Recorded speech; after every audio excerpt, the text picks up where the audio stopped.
بسم اللہ الرحمن الرحیم۔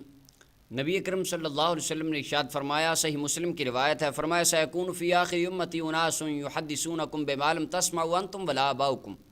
سرکار فرماتے ہیں میری امت کے آخر میں کچھ ایسے لوگ پیدا ہوں گے جو تمہیں ایسی باتیں بتائیں گے جو نہ تم نے کبھی سنی ہوں گی نہ تمہارے آباء و اجداد نے سنی ہوں گی۔ اور سرکار فرماتے ہیں فَإِيَّاكُمْ وَإِيَّاهُمْ، او میرے غلاموں سن لو، ان لوگوں سے بچ کے رہنا۔ فَإِيَّاكُمْ، اور اپنے آپ کو ان سے بچا کے رکھنا۔ اس کے آگے آقا کریم علیہ السلام نے دوسری روایت میں ارشاد فرمایا کہیں ایسا نہ ہو وہ لوگ اپنی باتوں سے تمہیں گمراہ کر دیں، وہ لوگ اپنی باتوں سے تمہیں فتنے میں ڈال دیں۔ اور فرمایا تھا قرب قیامت فتنے بارش کی طرح برسیں گے، جن فتنوں میں ایک عظیم فتنہ دور حاضر کا مرزا جیلمی ملعون ہے۔ اب اس نے ایک نیا شوشہ چھوڑ دیا، کہتا ہے جی جو بندہ قرآن کو ہاتھ میں پکڑتا ہے اس کو ایک ثواب ملتا ہے، جو قرآن کو اوپر دیکھتا ہے دوسرا ثواب ملتا ہے، اور جو پڑھتا ہے اسے تیسرا ثواب ملتا ہے۔ لہٰذا صحابہ کرام نہ پکڑتے تھے نہ اوپر سے دیکھتے تھے، مصحف تو ہوتا نہیں تھا، وہ زبانی پڑھتے تھے، لہٰذا ان کو ایک ثواب ملتا ہے۔ آج جو قرآن پکڑ کے اوپر سے دیکھ کے پڑھتا ہے اسے 3 ثواب، جو موبائل سے پڑھتا ہے اسے 2 ثواب، اور صحابہ کو 1 ثواب۔ ہر صورت میں آپ کو صحابہ سے زیادہ ہی ثواب ملتا ہے، الیاذ باللہ تعالی۔ اس کو پکڑ کے رکھیں، یہ ایک ثواب ہے، اس کے الفاظ کو دیکھیں یہ دوسرا ثواب ہے، اور پڑھنا تیسرا ہے۔ تو 2 ثواب تو مل رہے ہیں ان کو جو موبائل پہ پڑھ رہے ہیں۔ صحابہ کو تو 1 ثواب ملتا تھا، وہ زبانی پڑھتے تھے، موبائل پہ پڑھنے والے کو 2 ثواب مل رہے ہیں، وہ دیکھ رہے ہیں الفاظ اور پڑھ بھی رہے ہیں۔ یعنی آج کل کے لوگوں کے اعمال کو نبی اکرم صلی اللہ علیہ وسلم کے صحابہ سے برتری دی جا رہی ہے۔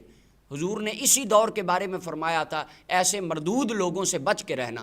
حالانکہ نبی اکرم صلی اللہ علیہ وسلم نے ارشاد فرمایا، سنن ابی داؤد جلد نمبر 2 صفحہ 292 کی روایت ہے، آقا کریم علیہ السلام فرماتے ہیں میرے غلاموں خبردار لا تسبوا اصحابی، میرے کسی صحابی کو کبھی برا نہ کہنا۔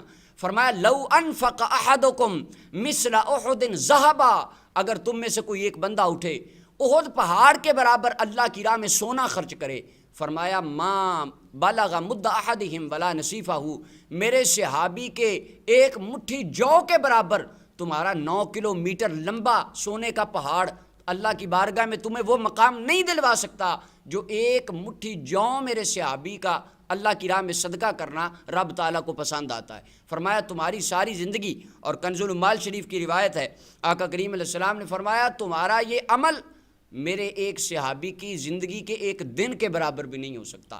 اب آج کہا جاتا ہے نہیں جی آپ کو صحابہ سے زیادہ ثواب ملتا ہے، نعوذ باللہ۔ آپ دیکھیے کتب سیرت کے اندر بے شمار ایسے واقعات ملتے ہیں، نبی اکرم صلی اللہ علیہ وسلم غزوہ میں ہیں، ایک صحابی اونٹنی پہ آتے ہیں، چہرہ ودھا کو دیکھتے ہیں، دل بدل جاتا ہے، اپنی اونٹنی پر سوار کی حالت میں آقا کریم علیہ السلام پر ایمان لے آتے ہیں، حضور پہ کلمہ پڑھتے ہیں، اونٹنی سے اتر کے حضور کے قدموں کو چومنے کے لیے آگے بڑھتے ہیں، ٹھوکر لگتی ہے، گر جاتے ہیں، اپنی ان کی گردن کی ہڈی ٹوٹتی ہے، روح نکل جاتی ہے۔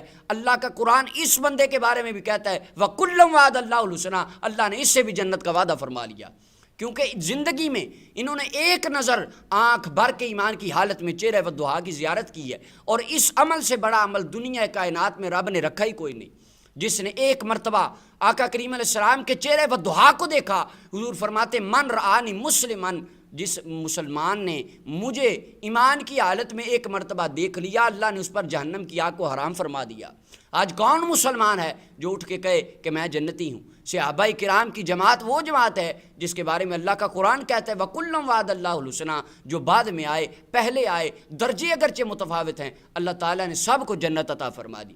عبداللہ ابن مبارک سے کسی نے پوچھا السوائق المحرقہ میں ہے کہ حضرت عمر بن عبدالعزیز افضل ہیں یا حضرت امیر معاویہ افضل ہیں؟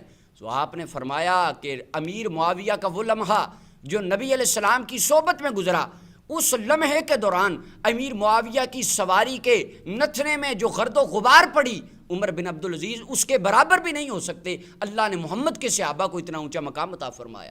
یہ بات 14 صدیوں میں کسی نے نہیں کی، حالانکہ ائمہ کرام باقی حدیثیں تمام مجتہدین ائمہ کرام محدثین پڑھتے تھے۔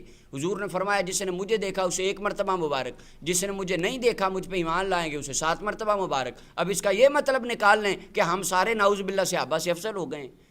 ہمارا یہ عقیدہ ہے اہل سنت و جماعت کا، پوری دنیا کائنات کے تمام لوگوں کو جمع کر کے ایک زندگی کا مجموعہ بنا لیا جائے، کروڑوں اربوں سال لوگوں کو عمر مل جائے، ہر رات لیلۃ القدر کی رات بن جائے، ہر دن یوم عرفہ کا دن بن جائے، پھر بھی کوئی آدمی ساری زندگی قیام کرے، روزے رکھے، جہاد کرے، تمام اولیاء، کتب، ابدال، غوث العظم، تابعین، تبع تابعین مل کر بھی رحمت کائنات کے ایک صحابی کے درجے کو نہیں پا سکتے۔ اللہ نے اپنے محبوب کے صحابہ کو اتنا بلند مقام عطا فرمایا۔ اور نبی اکرم صلی اللہ علیہ وسلم آپ نے ارشاد فرمایا، کنز العمال کی حدیث نمبر 32474 ہے، فرمایا من سب اصحابی فعلیہ لعنت اللہ والملائکۃ والناس اجمعین، فرمایا میرے غلاموں جو میرے صحابہ کو برا کہے اس پر اللہ کی بھی لعنت، اللہ کے فرشتوں کی بھی لعنت، اور تمام دنیا کائنات کے مسلمانوں کی بھی لعنت۔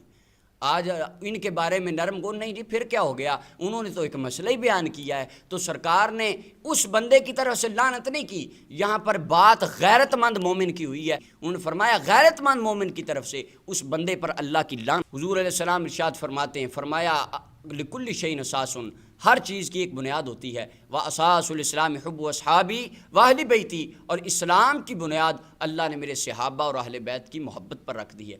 اللہ تعالیٰ نے اہل سنت و جماعت کو یہ ایمان اور نظریہ عطا فرمایا جو رحمت کائنات کی کسی نسبت کے بے ادب نہیں، آقا کریم علیہ السلام کی ہر نسبت سے محبت کرنے والے ہیں۔ اللہ تعالیٰ ہمیں اس طرح کی گمراہیوں سے بچ کر اپنے ایمان کی حفاظت کی توفیق عطا فرمائے۔ وآخر دعوانا الحمدللہ۔